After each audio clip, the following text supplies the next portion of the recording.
What's up, guys? Moonlight150 here, and I'm here with episode 2 of Where I Stand, my alone podcast where I talk about whatever interests me in the time today. And today I want to talk about the combination of both an update to my previous podcast and talk about a convention that would be the GameStop Expo 2013 that took place in Las Vegas this week. I just came back from Vegas about that, but so I wanted to just show you guys an updated list now.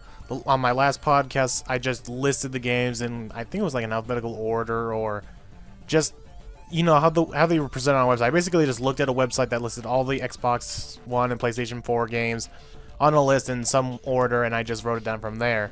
And so now I'm listing them in order that I find them interesting, or how much I'm actually looking forward to them. And this is now based on, I played some of these at Xbox, and I'm looking at the thing. I played some of these at the GameStop Expo, and if I didn't play them or they weren't available to play at the GameStop Expo, they're more at the lower of the list. So if you guys see in like the multi-platform section of Star Wars Battlefront being at the near the bottom of the list, that's only because it's just a recently announced game. There's probably no build playable yet. We're nowhere near looking at footage, so it's just a game that we know is coming, but there's nothing known about it, so that's why it's near the bottom of the list. Same thing for like Order 1886 and Halo, is just because we know it's been announced. It was just a small teaser at E3 or some other convention, but we just know nothing about it. So this list is more based on how much have we seen about it and if I played it or not. So but this is generally how I feel about most of these games. There are a couple exceptions, you know, like Star Wars. Like Star Wars, I'm sure I'm going to get really into once we start finding out about things about it. But for the most part, I think this list properly represents how I feel about these upcoming games and which ones I'm really interested in for the most part. So I'm just gonna quickly go over these games that I did play at GameStop Expo and my general opinion about them, what I like, what I don't like. And since I've now held a PlayStation 4 controller and actually played a game, I can now give a description about that, because I have held an Xbox One controller before. I did at Comic-Con. Xbox had this little section dedicated to playing Xbox One games, so I was able to do that. So let's just quickly go over this. Let's start with Xbox One, because, you know, go left to right. So Xbox One, definitely, this was like in mid-tier for me being interested, but then after playing the demo, I got really interested. It's Titanfall. Now, Titanfall, it's a lot of people I can see already complaining it's just another shooter, and they can even say it's been ripping off some other things with the mechs and stuff, but I don't really care. It's just a whole lot of fun. I can't wait to see like I could get more deep into it. I hope there's like a demo or something, because at the booth where you got to play they only allowed in 12 people at a time to play a 6-on-6 match. And you only get a small amount of time to pick 3 classes that were already made for you, which was like, I can't remember what the classes were called. It's kind of like assault, support, and like a heavy class or something like that. But I'm sure most people went for assault, and depending on, and by the way they talked about in the instruction video, it seems like you not only select what kind of class you are in terms of like your abilities, but then you can change your loadout guns, and then you can also change one of 3 Titans that you can call in, and it's even hinted that there are going to even be more Titans and more guns than they already showed you in the demo. So it's, I mean, 3 Titans is good enough. I mean, you can just switch around and each have like their own ability, but now that we're going to have even more Titans to choose from with different abilities and playstyles, it's going to get really interesting. But of course, like with everything else, when there's a variety, everyone's just going to go with the more powerful or useful one. But anyway, so Titanfall is not only just another first-person shooter, even if it comes to switching between playing as a regular gun or a giant mech. It's just plain fun. If you enjoy any kind of shooter, it's just going to be plain and simple fun. And that time when, and if you're wondering what Titanfall means, Titanfall is the call order to bring in your Titan, because during the time when you're shooting and playing just playing normally as a first-person shooter with a soldier and a gun, you have this little bar at the bottom that says Building Titan. As soon as that thing is done, it's just ready to call in. You're ready to call in your Titan, and it's not like a kill streak or anything like I thought it was going to be. So I'm kind of happy about that everyone does have access to a Titan. It's just a matter of time. But and I did find out the hard way that if you're calling in a Titan and you somehow get killed before you can access your Titan either gets destroyed or taken away, or I'm not really too sure, but I died right before I jumped to my Titan and I didn't even get to him, so that's really interesting. So I can see a lot of people being snipers, sniping people before they get in their Titans, so that's another strategy you can do there. So Titanfall is definitely up there. It's going to be a lot of fun. It's going to be even more fun if you have friends and a party and you're just playing this and you're a bunch of different classes, so you have like a wide variety on your team. I can just see it being a lot of fun. I don't know if it's going to outdo Call of Duty, because what Call of Duty offers, especially in the newer one, I do want to talk a lot about Call of Duty, but I think I want to make a separate Where I Stand podcast about what I feel about Call of Duty, why is it popular, and all that other stuff. So I'm going to leave that in a whole other podcast. I'll briefly go over it in this when I get over to the multi-platform games. But anyway, let's get over to the second game on my Xbox One list. That's Plants vs. Zombies Garden Warfare. I kind of knew this was going to be up on my list just because of the goofiness of this and how much I'm like really into Plants vs. Zombies now. I only recently, in the last couple of months, got into Plants vs. Zombies. I downloaded it to my Xbox, the Xbox 360 version of the game, and I just couldn't put it down. It was just one of those games where I just got so like, I gotta do one more level, one more level, one more level. It's kind of like Infamous for me, where I was just like, one more mission, one more mission. So it's just one of those games that just got me hooked, and now I got really addicted to the second one, but I kind of put it down because it got really difficult. But Plants vs. Zombies Garden Warfare, sadly there was no playable demo, but you got to see like an extended play, unlike at like E3 or even Gamescom, I think, where it was definitely a video recording, and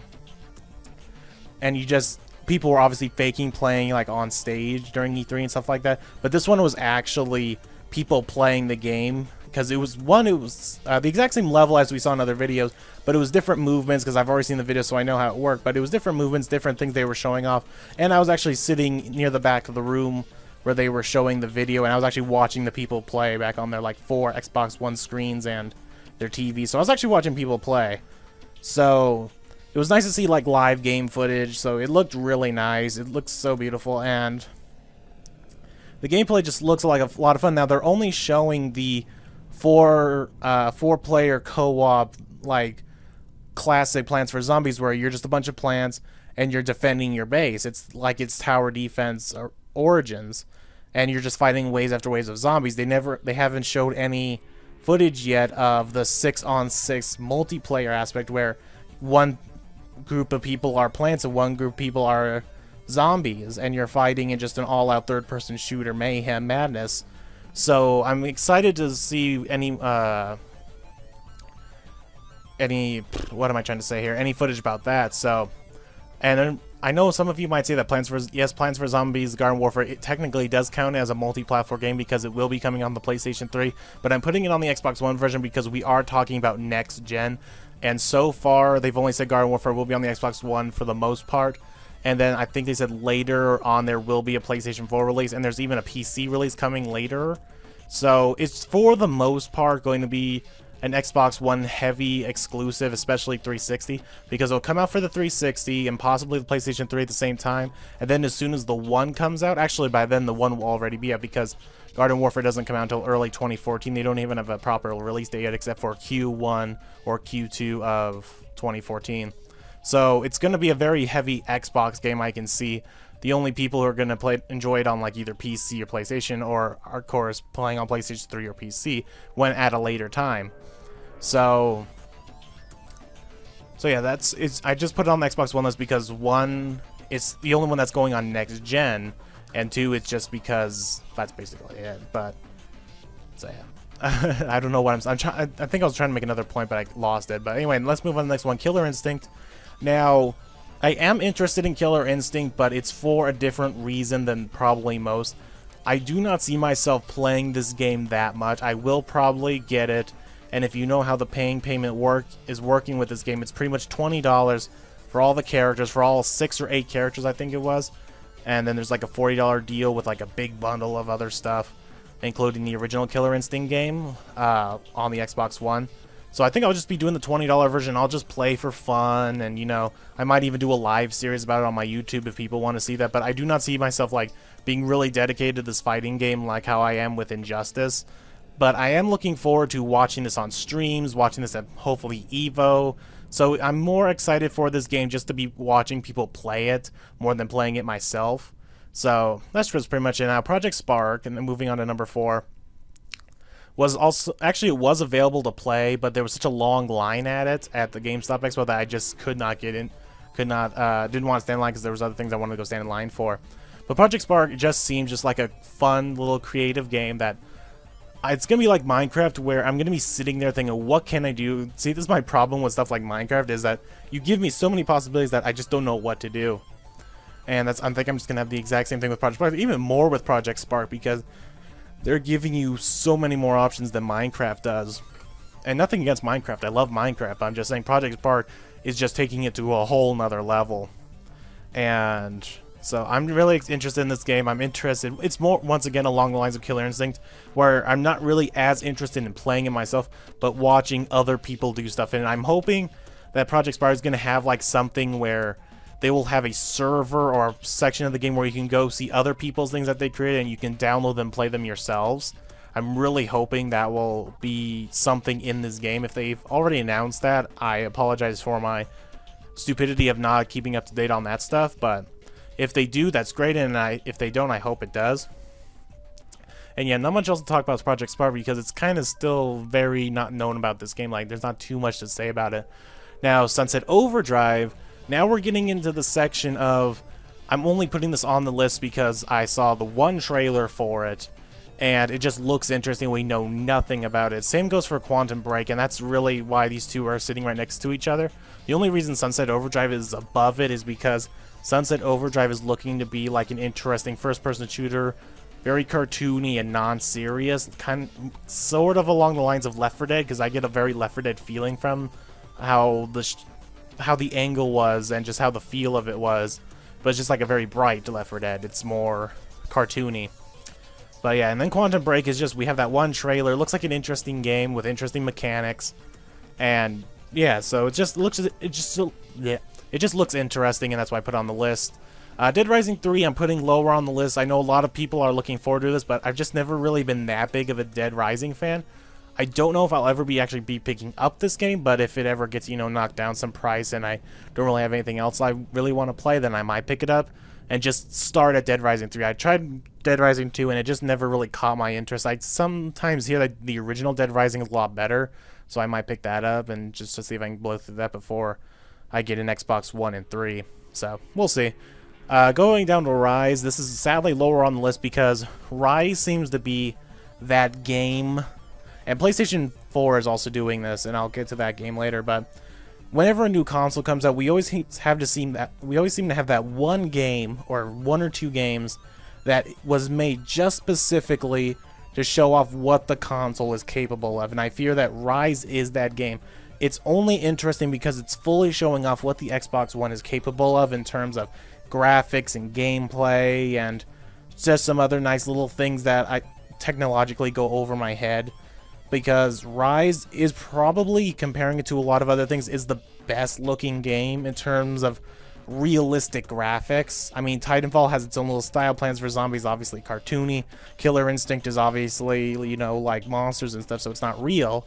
Project Spark is fantasy. Sunset Overdrive is more cartoony. Quantum Break, I guess you can say, is real, but we haven't seen any real footage of it. And then Dead Rising 3, I guess, is probably the closest we can get to having, like, real graphics. So then we have Rise, where is probably the closest to realistic that we're going to get out of the game so far. And it just looks really nice. I mean, you see the reflections on all the shields and the distance. It's just a beautiful looking game.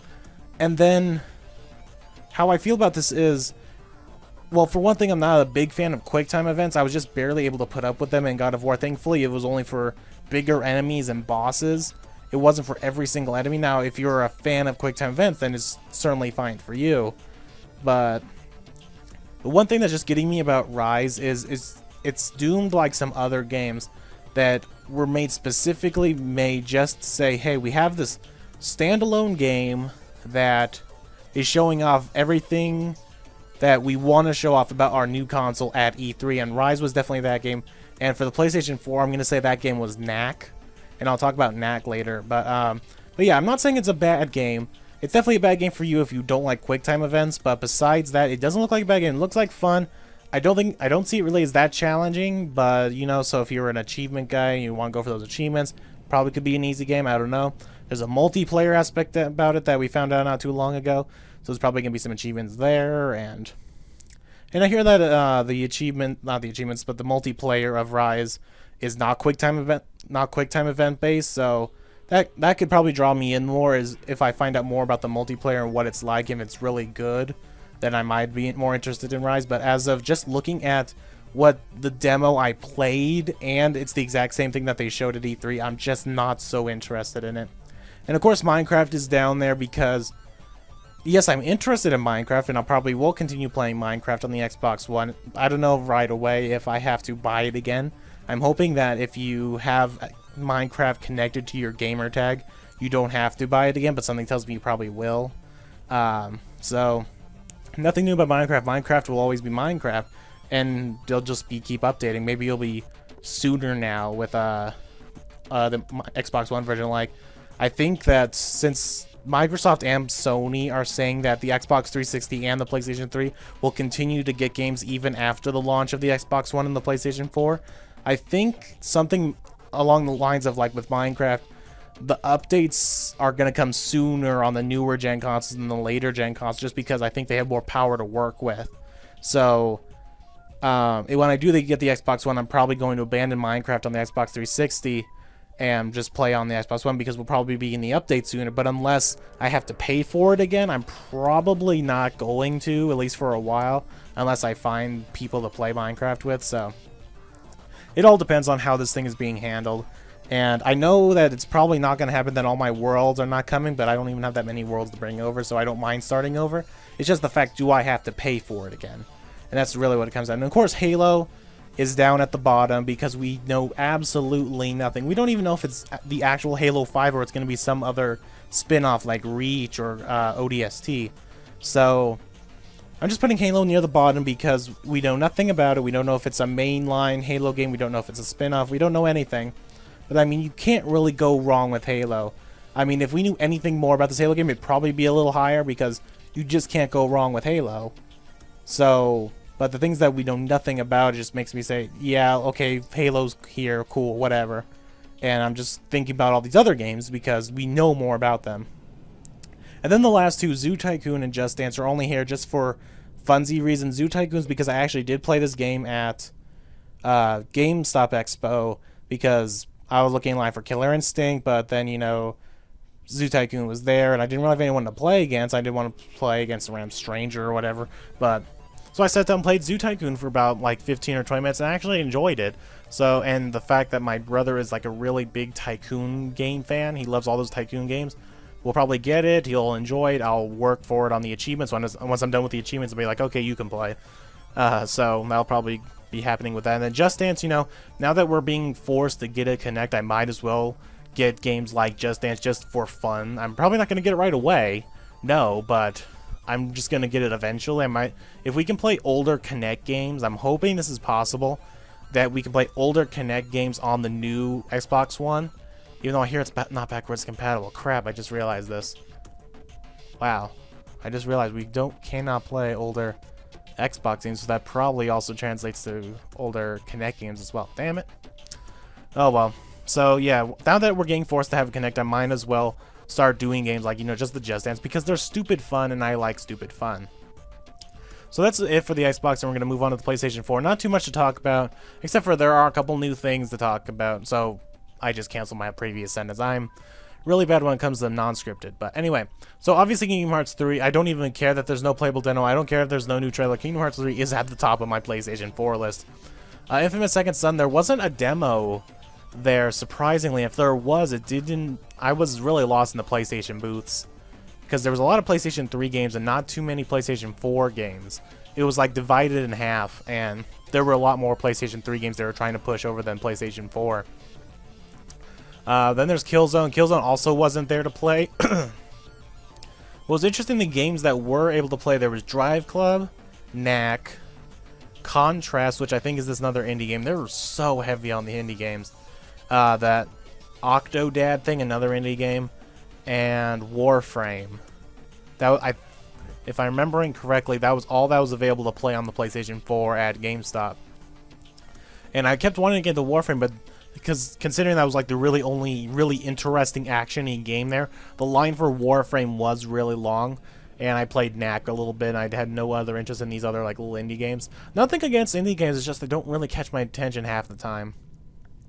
But anyway, so Warframe looks interesting. If you don't know what it is, it's a third-person shooter, free-to-play game, but it's one of those free-to-play but pay-to-win games where there are microtransactions, but it's once again, it's not necessary. It's a PlayStation 4 exclusive, but it's also having a PC version, or PC version's already out. I don't know, something with PC, and the only console is the PlayStation 4. So, it looks interesting, and when I get PlayStation 4 I'll probably download it. Bad thing is, by the time I will get a PlayStation 4 and download Warframe, the people are going to be so experienced on this game, I'm going to be utter trash. But anyway, nothing about the Order... Oh, actually, I realized now, Order 1886, not The Order. But, nothing about Order 1886 is one of those games that, like Quantum Break and Sunset Drive, we only know about it, but really don't know really anything about it. We just know it. We know it exists. And then we have Knack. Now, Knack, like I said, it looks a lot like Rise, to where it was just made just to show off what the PlayStation 4 is capable of in terms of just, you know, rendering and gameplay and stuff like that. While Rise was more made to show off the graphics, I think, Knack was more shown to was made to show more that the PlayStation 4 can render all these little objects, because that's the first thing you know about Knack, especially when he gets bigger. If you don't know what Knack is, it's this little creature that gathers materials and he becomes like this giant monster made of all these materials, and you see every little bit. It's only really noticeable like on a big screen, but you notice every little bit that he's made out of, just floating in place, making his body up.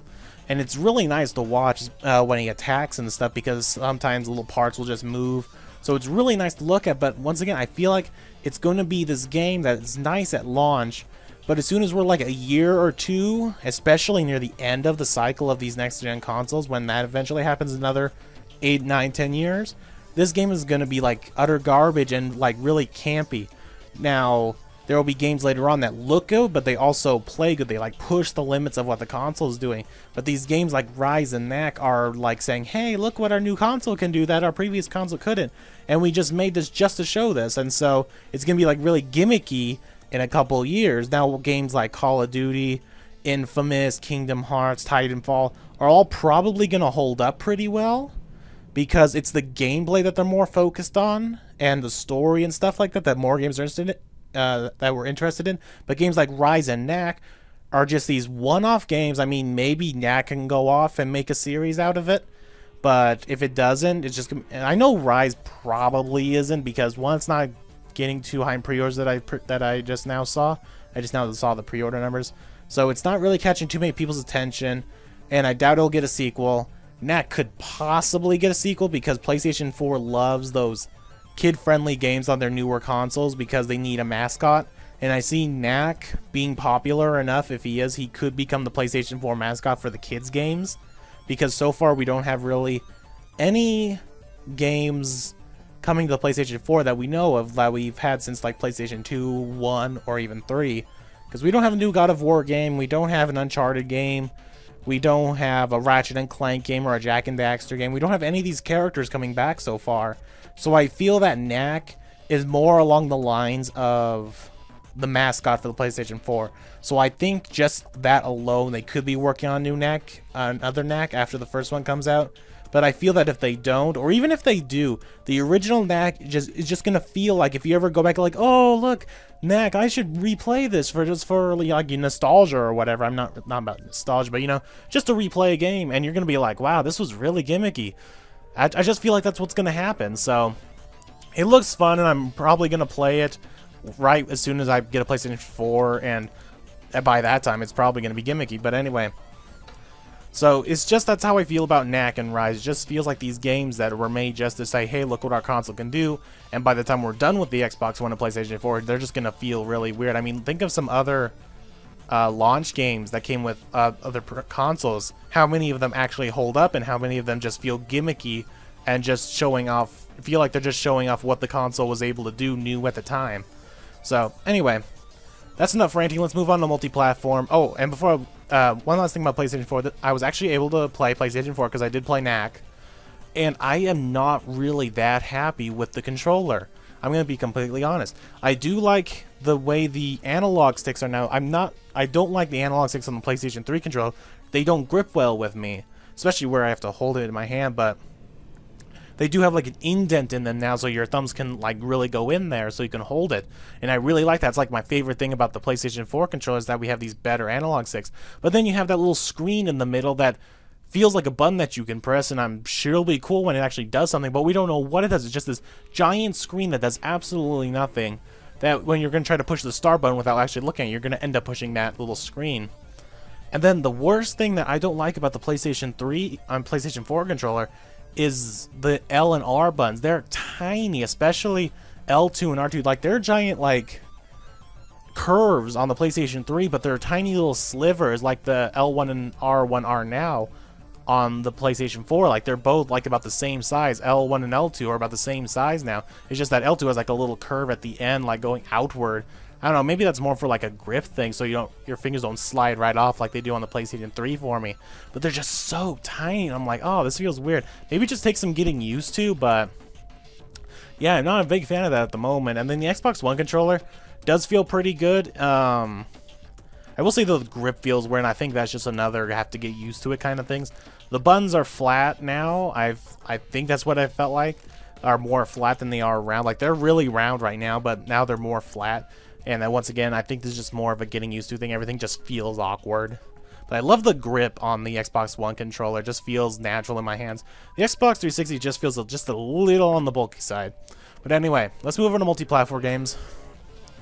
Call of Duty goes like my story I keep telling people. I keep telling myself every year I'm not going to do a Call of Duty game. I'm going to stop with the series. And then as soon as they announce what Call of Duty Ghosts is doing, it's just like, it always seems to be what I want. Like I had some complaints about Black Ops 2, and what did they do? It seems like they took my complaints and then like things I would like added to the game, and then they seem to go and do it. So I'm getting Ghosts, and it was just a lot of fun. We played this. I didn't really like this new game type I was forced to play. It was called Blitz, I believe. It's where it's kind of like capture the flag or more domination, where you have to run to like a certain little area on your opponent's side of the map, and as soon as you get in there, you teleport back to your spawn point.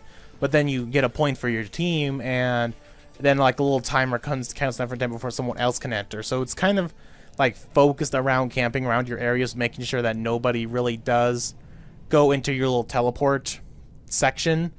But at the other time, you don't want to camp there because you have to go run to the other side of the map to score points for yourself. So it's a little weird, and I'm sure it would be a lot of fun with like a organized team of friends, because you can have half guard your post and half go attack. But I see a lot of other new game types that'll interest me. And then Ghost just feels, well, one thing, it looks beautiful, but of course that's going to be happening on both the Xbox One and the PlayStation 4. And of course Call of Duty Ghost will be better on the Xbox One, because of right now they're the only ones with dedicated servers, and so far the PlayStation 4 has yet to make any kind of note about that. Will they have dedicated servers, or will they have the same thing that they've had with the PlayStation version? Now, not else much to say, because you know Call of Duty is Call of Duty. It's still the same, but yet there's a lot of changes. Probably not a lot of changes enough to sway a current Call of Duty hater, but for you people who are like, you know, neutral about Call of Duty, like you hate it and you hate it and you love it at the same time, there is a lot of cool new stuff that they are doing. And for you Call of Duty like lovers out there, it's really nice. It really is. So, and of course, I don't think I really need to explain why I'm interested in Watch Dogs. Like, everyone who's interested in Watch Dogs is interested in the same exact reason. It just looks like a really fun game. It's just, I'm just glad there is an option of how you play your game. Like, there's stealth, there's just shoot the place up, and other things like that. Like, I am not going to be playing stealthy because I cannot play stealth. I either lose patience or I'm just not good at it. And then this one kind of snuck up on me, Lego Marvel Superheroes. Now, I've never really played a Lego game, but I've watched my brother play them. And, you know, they seem fun enough. And then Lego Marvel Super comes out, and it seems massive. And once again, this is like Plants vs. Zombies Garden Warfare, where it will be coming on the 360 But also Call of Duty Ghosts is doing this. Coming out 360, and then there's also an Xbox One version coming out. And for GameStop, of what I know right now, is that if there's an Xbox 360 game that is also having a One version coming out later, when you get the One, you can turn in the 360 version, pay $10, and then get the One version. So that's really cool. PlayStation is doing something similar, I believe, right now, but it's only for digital games. So it's kind of like a trade-off. It all depends on if you're a more physical copy like I am, or if you're a digital copy person. But yeah, so Lego Marvel Super snuck up. It just seems massive, and I've always been more of a Marvel fan than a DC fan. Nothing against DC, just Marvel just seems more interesting to me. And this game they're doing a lot more than what I've seen in older Lego games. So they're just doing a lot more that I'm interested in. And just being able to play as my favorite Marvel Lego characters just seems like a lot of fun. So it's just another goofy game, and I love my goofy games, so I'm definitely be getting that, and maybe making a Let's Play out of it. That might be a lot of fun. Destiny wasn't able to play. They only had like a little video showing off some of the newer stuff and showing off some gameplay.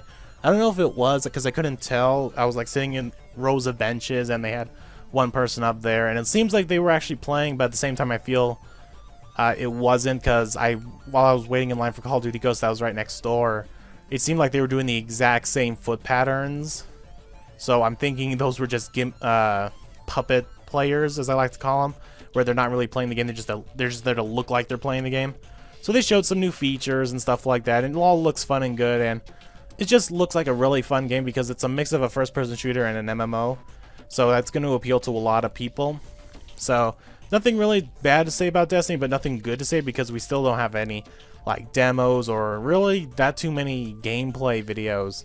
So we don't really know too much to make of it. They're keeping it really hush-hush right now, which kind of is a good thing because I'm kind of tired of knowing everything, but at the same time, if I don't know everything about it, I'm not interested.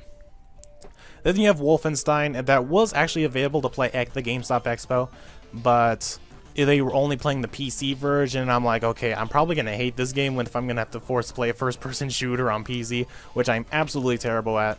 So I decided to stay away from that, and it looks just like how Wolfenstein is now. I'm playing through the Wolfenstein game on the Xbox 360, and I'm like, you know, this is fun, and what I've seen of the New Order, it looks like just a better version, so I'm like, yay, I'm probably going to really like this game. And I love the time setting, I really do. It's probably my most favorite thing about it. Dying Light, there was no demo, but I did watch some gameplay they had like on a loop around the section that they had. So it looks interesting, but not really that interesting. Looks like a Dead Island, but a lot better Dead Island. And I hear that while during a Q&A panel with Xbox, they actually had of course, a lot of people were bugging them about the Kinect becoming necessary, but they did state that the Kinect is actually being utilized by game developers because it's now becoming necessary. They're now throwing in features into these games to work with the Kinect, which I think is a really good idea. If you're going to force us to have this product, at least give us stuff in our regular games to work with. And one of the things that seems to be with Dying Light coming out is that the Kinect will actually be able to tell how much light is in your room. And if you like to play in the dark, like especially a scary game like Dying Light, if you like to play in the dark, based on how much light is actually in your room, the game will actually start giving more enemies if your room is darker. So I think if we keep doing stuff like that with the Kinect, it's actually going to be really fun. So here's the hoping that this Kinect will actually become more useful than just for things like Just Dance. And then, of course, like I said, Star Wars Battlefront of Mirror's Edge 2 is more like along the lines of, yes, we know about it, but we know absolutely nothing about it. We know it's in existence, but we don't know anything about it, so it's just there to say, hey, you know, I'm here, it's on this list, I'm interested, and stuff like that. But anyway, so, hope you guys enjoyed this little rant. How long have I been ranting on here? Wow, 33 minutes. Anyway, so I'm not going to waste any more of your time. List some of your most interested games from the Xbox One, the PlayStation 4 multi-platform, the comments below, because I'm interested in what you guys are interested in, and I'll talk to you guys later. Make sure to like, comment, subscribe, all that other good stuff. And my next Where I Stand, number 3, we'll probably be talking about conventions, because I went to a lot of conventions this year, so I want to talk about my favorites and what I didn't like, what I did like, and a lot of stuff like that. So anyway, I'll see you guys later on the next episode of Where I Stand, and I'll see you guys later. Bye.